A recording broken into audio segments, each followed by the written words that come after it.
যতদিন পর্যন্ত আমরা হজ করতে পারছি না ততদিন পর্যন্ত আমরা কিছু আমলের মাধ্যমে হজ এবং উমরার সওয়াব লাভ করতে পারি। হজ করার যে আসল মর্যাদা, প্রকৃত মর্যাদা, সেটা তো হজ করার মাধ্যমেই শুধু লাভ হবে। কিন্তু আমরা আজ এমন 5টি আমলের কথা জানবো, যেই 5টি আমল আমরা আমাদের নিজ জায়গায় বসে যদি করি, আল্লাহ রাব্বুল আলামিন এই আমলগুলোর বিনিময়ে হজ করে যে পরিমাণ সওয়াব আমি পেতাম, আমার অ্যাকাউন্টে, আমার আমলনামাতে ওই পরিমাণ সওয়াব আল্লাহ তাআলা লিখে দিবেন।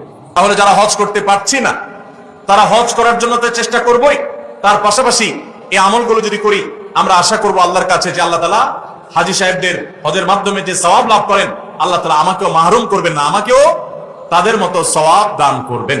এরকম 5টি আমলের ভিতরে সর্বপ্রথম যে আমলের কথা বলবো সেটা হলো 5 ওয়াক্ত নামাজের পরে তাসবিহ পাঠ করা। সহিহ ইবনে হিব্বানের হাদিস বর্ণিত হয়েছে, নবী করিম সাল্লাল্লাহু আলাইহি সাল্লামের কাছে এসে একবার দরিদ্র সাহাবীরা, গরীব এবং অভাবী সাহাবীরা অনুযোগ করলেন এবং তারা অনুযোগ করে বললেন, হে আল্লাহর রাসূল, ধনী সাহাবীরা তারা 5 ওয়াক্ত নামাজ পড়ে, রমজানে রোজা রাখে, আবার পাশাপাশি তাদের আর্থিক সচ্ছলতার কারণে দান সাদাকা করে, হজ করে, উমরা করে, জিহাদে আল্লাহর পথে টাকা ব্যয় করে, তারা বিভিন্ন ভাবে যে আর্থিক ইবাদত করে, আমরা তো গরিব এবং অভাবী হওয়ার কারণে এই সওয়াবগুলো পাই না, আমরা তো পিছিয়ে পড়তেছি, আমরা কিভাবে তাদেরকে ধরতে পারি? সাহাবীদের কম্পিটিশন ছিল আমলের কম্পিটিশন, তারা আমাদের মতো দুনিয়াদারিতার কম্পিটিশন করতেন না, তাদের প্রতিযোগিতা ছিল কে কত বেশি নেক আমল করে জান্নাতের দিকে অগ্রসর হবে। তো সাহাবীদের এই কথা শুনে প্রিয় নবী সাল্লাল্লাহু আলাইহি সাল্লাম তাদেরকে এই আমলটা শিক্ষা দিয়েছেন এবং বলেছেন, যে ব্যক্তি 5 ওয়াক্ত নামাজের পর 33 বার সুবহানাল্লাহ, 33 বার আলহামদুলিল্লাহ এবং 33 বার আল্লাহু আকবার পড়বে, আল্লাহ রাব্বুল আলামিন ওই ব্যক্তিকে, হজকারী ব্যক্তিরা হজ করে যে সওয়াব লাভ করেন, আল্লাহ তাআলা এই ব্যক্তিকে সেরকম সওয়াব দান করবেন। ধনী সাহাবীরা আর্থিক ইবাদত করে যে সওয়াব লাভ করেন, আল্লাহ তাআলা এই 5 ওয়াক্ত নামাজের পরে এই তাসবিহ পাঠকারীদেরকে একই রকম সওয়াব দান করবেন। আবারও বলছি, এর মানে এই নয় যে হজ করার যে মর্যাদা আছে হুবহু সেই মর্যাদা সব দিক থেকে শতভাগ সেই রকমই আপনি আল্লাহ তাআলার কাছে মর্যাদা লাভ করবেন এই আমলের মাধ্যমে, তা নয়। তবে হজ করে যে পরিমাণ সওয়াব পাবেন, বিনিময় পাবেন, আল্লাহ আপনাকে সেই পরিমাণ বিনিময় দান করবেন। তাহলে একটি আমল আমরা পেলাম, সেটা হলো প্রত্যেক ফরজ নামাজের পর, 5 ওয়াক্ত ফরজ নামাজের পরে তাসবিহ পাঠ করা, সুবহানাল্লাহ, আলহামদুলিল্লাহ, আল্লাহু আকবার। কোন কোন বর্ণনায় সুবহানাল্লাহ এবং আলহামদুলিল্লাহ 33 এবং আল্লাহু আকবার 34 বারও বর্ণিত হয়েছে, সেটা আমরা অনেকে করি, আমলটা আমাদের সমাজে প্রচলিত আছে, এটা করলেও হবে ইনশাআল্লাহ। 33 বার সুবহানাল্লাহ, 33 বার আলহামদুলিল্লাহ এবং 34 বার আল্লাহু আকবার। দ্বিতীয় আমল, যে আমল আমাদেরকে হজের সওয়াব এনে দিবে ইনশাআল্লাহ, উমরার সওয়াব এনে দিবে, সেটি হলো সকালে ফজরের নামাজ জামাতের সাথে পড়ার পর যদি কেউ বসে বসে আল্লাহর জিকিরে মাশগুল থাকে, ফজরের নামাজ জামাতের সাথে পড়লেন, মা বোনরা আপন জায়গায় পড়লেন, পড়ার পর জিকির আজকার করলেন বসে বসে, এরপর সূর্য উদয় হলো, সূর্য উদয়ের 15-20 মিনিট পর, নিষিদ্ধ সময় পার হওয়ার পর যে ব্যক্তি দাঁড়িয়ে 2 রাকাত নামাজ পড়বে, এশাকের নামাজ, আল্লাহ রাব্বুল আলামিন ওই ব্যক্তিকে একটি পূর্ণাঙ্গ হজ এবং উমরার সওয়াব দান করবেন।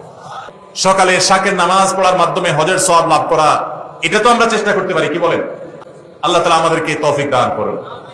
3 নম্বর যে আমলের মাধ্যমে আমরা হজের সওয়াব পেতে পারি, সেটা হলো দ্বীনি জ্ঞান অর্জন করার জন্য বা দ্বীন শেখাবার উদ্দেশ্যে যদি কেউ মসজিদে যায়, দুনিয়াবী উদ্দেশ্যে না, টাকার উদ্দেশ্যে না, আল্লাহর সন্তুষ্টি লাভের জন্য মসজিদে গেছে, উদ্দেশ্য মানুষকে দ্বীন শিখাবে, কোরআন শিখাবে, অথবা কোরআন নিজে শিখবে, এই কোরআনের জ্ঞান, হাদিসের জ্ঞান, ইসলামের জ্ঞান অর্জন করার জন্য যদি কেউ মসজিদে যায়, এই যাওয়ার কারণে আল্লাহ রাব্বুল আলামিন তাকে ইহরামকারী, হজ আদায়কারী ব্যক্তির সমপরিমাণ সওয়াব দান করবেন। 3 নম্বর আমল হলো, যদি কেউ মসজিদে জ্ঞান অর্জন করার জন্য যায়, কোরআন হাদিসের ইলম অর্জন করার জন্য যায়, তাবরানী শরীফে এই সম্পর্কে হাদিসে বর্ণিত হয়েছে, নবী সাল্লাল্লাহু আলাইহি ওয়াসাল্লাম বলেছেন, মান গাদা ইলাল মাসজিদি লা ইউরিদু ইল্লা আন ইয়াতাআল্লামাহু খায়রান, ইল্লা আন ইয়াতাআল্লামা খায়রান আও ইউআল্লিমাহু। কোন ব্যক্তি যদি মসজিদে যায় কোরআন হাদিসের কোন জ্ঞান অর্জন করবার জন্য বা জ্ঞান দেওয়ার জন্য, শিক্ষকতা করবার জন্য, কানা লাহু কাআজরি হাজ্জিন তাম্মান হাজ্জাতুহু, তাহলে আল্লাহ তাআলা তাকে এমন একটা হজের সওয়াব দিবেন যে হজটা পরিপূর্ণ হজ, সুবহানাল্লাহ, অপূর্ণ না, পরিপূর্ণ হজের সওয়াব দান করবেন। তাহলে মসজিদে শুধুমাত্র বাচ্চারা মাত্তবে যায়, এটাই যথেষ্ট নয়। মসজিদে ওলামায়ে কেরাম, ইমাম সাহেবগণ বিভিন্ন বয়সের মানুষের জন্য বিভিন্ন ধরনের দ্বীন শিক্ষামূলক আয়োজন রাখবেন, আমরা সেগুলোতে শামিল হওয়ার জন্য যাব, এর মাধ্যমে হজের সওয়াব পাওয়া যাবে ইনশাআল্লাহ। 4 নম্বর, মসজিদে কেউ 5 ওয়াক্ত নামাজের জন্য যখন বের হবে, 5 ওয়াক্ত নামাজ পড়ার জন্য বের হলে, আল্লাহকে সন্তুষ্ট করার জন্য 5 ওয়াক্ত নামাজের উদ্দেশ্যে মসজিদে বের হওয়াটাও মানুষকে হজের সওয়াব এনে দেয়। এই সম্পর্কে নবী সাল্লাল্লাহু আলাইহি ওয়াসাল্লামের হাদিস বর্ণিত হয়েছে যে এই ব্যক্তিকে আল্লাহ রাব্বুল আলামিন আজরুহু কাজরিল হাজ্জিল মুহরিম, ইহরাম পরিহিত হজ আদায়কারী হাজী সাহেবের মতো বিনিময় আল্লাহ তাআলা মসজিদে নামাজের উদ্দেশ্যে, ফরজ নামাজের উদ্দেশ্যে যারা যায় তাদেরকে দান করেন।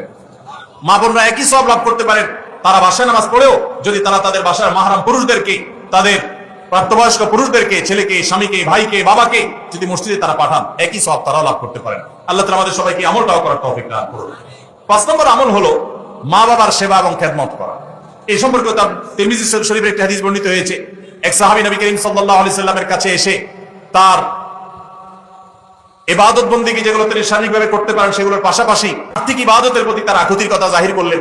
নবী করিম সাল্লাল্লাহু আলাইহি সাল্লাম সাহাবীকে পরামর্শ দিয়েছেন, তোমার মা বাবা তুমি যদি তাদের সেবা করো, তাদের খেদমত করো, তাদের শুশ্রূষা করো, তাদের প্রতি ইহসান করো, তাদের যে কোনো ভাবে তাদের কল্যাণ সাধন করার চেষ্টা করো এবং তাদের সেবায় নিজেকে নিয়োজিত রাখো, আল্লাহ রাব্বুল আলামিন তোমাকে হজ আদায়কারী ব্যক্তির মতো সওয়াব দান করবে।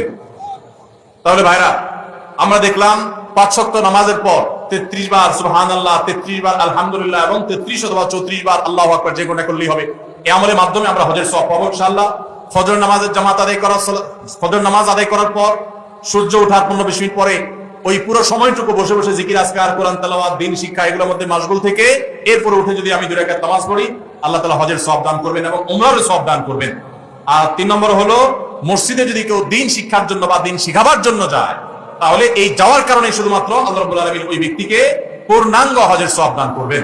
4 নম্বর হলো যে ব্যক্তি 5 ওয়াক্ত নামাজে মসজিদে হাজির হওয়ার জন্য 5 ওয়াক্ত নামাজে বের হয়, মসজিদের দিকে যায়, আল্লাহ তাআলা তাকে ইহরামকারী, সাদা কাপড়ে ইহরাম পরে লব্বাইক রত হাজী হজ করে যে সওয়াব পায়, আল্লাহ তাআলা ওই মসজিদে গমনকারী ব্যক্তিকে সেই সওয়াব দান করেন। এবং 5 নম্বর হলো মা বাবার সেবাকারী ব্যক্তি। ভাইরা আমার, এই 5টা আমল আমরা অনেকগুলোই কিন্তু করি, কিন্তু এই সওয়াব লাভের আশা আমরা করি না। আজ থেকে আমরা এই সওয়াব লাভের আশা করব ইনশাআল্লাহ। 33 বার সুবহানাল্লাহ, 33 বার আলহামদুলিল্লাহ, 34 বার আল্লাহু আকবার যখন 5 ওয়াক্ত নামাজের পরে করবেন, তখন আপনার এই আশা থাকবে যে এর মাধ্যমে হজের সওয়াব লাভ করব। আবার যখন এশাকের নামাজ পড়বেন, ফজর নামাজের পরে নিজ জায়গায় বসে জিকির আজকার করে, তখন আপনি আল্লাহর কাছে হজের সওয়াব পাবেন, সে আশা রাখবেন। আবার যখন মসজিদে কোনো দিন শিক্ষার জন্য যাবেন, এই আশা রাখবেন যে আল্লাহ হজের সওয়াব দিবেন, পূর্ণাঙ্গ হজ। আবার যখন 5 ওয়াক্ত নামাজ এই মসজিদে পড়তে যাবেন, যাওয়ার সময় মনে মনে নিয়ত করবেন, আশা করবেন যে নবী সাল্লাল্লাহু আলাইহি ওয়াসাল্লামের হাদিসে না ওয়াদা রয়েছে, অতএব আমি এই নামাজে যে যাচ্ছি, নামাজ পড়ে তো আমার ফরজ আদায় হবে, আল্লাহর কাছে সওয়াব পাবো, এর পাশাপাশি যে যাচ্ছি এর মাধ্যমে আল্লাহ তাআলার কাছে আমি হজ ইহরামকারী ব্যক্তি, ইহরামরত ব্যক্তির মতো হজের মর্যাদা বা সওয়াব আমি লাভ করব। এবং মা বাবার সেবা করার সময় একই নিয়ত করব। আমরা যখন নিয়ত করব এবং এই আমলগুলো আশায় করব, আল্লাহ রাব্বুল আলামিন আমাদের সবাইকে দান করবেন ইনশাআল্লাহ।